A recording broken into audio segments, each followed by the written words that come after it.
કિશનભાઈ, એક મહત્વની વાત એ છે કે 250 કરોડ રૂપિયાની વાત અમિત ચાવડાએ કરી હતી. વિપક્ષી નેતા અમિત ચાવડાએ તપાસ માંગી હતી.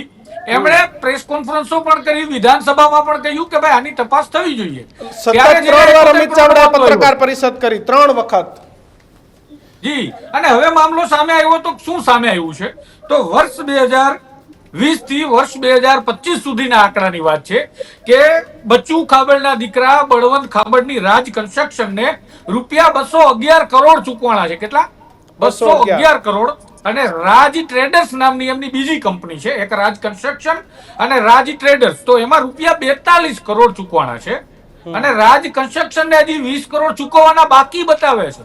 હા, એમાં આપણે 71 કરોડની વાત કરીએ છીએ. એટલે ટોટલ ભ્રષ્ટાચારનો આંકડો ખૂબ લાંબો અને મોટો છે. એનું કારણ તમને એક નાનકડું અને ટૂંકમાં સમજાવી દઉં તો કે ભાઈ આ રાજ કન્સ્ટ્રક્શન અને રાજ ટ્રેડર શું કામ કરવું પડે, તો તમે કીધું એમ પ્રકારે કે ભાઈ મનરેગામાં રાહતના કામો જે થાય છે તો એમાં 60% અને 40% શ્રમિકોના પૈસાના અને પાછું એજન્સીઓને ચૂકવણા.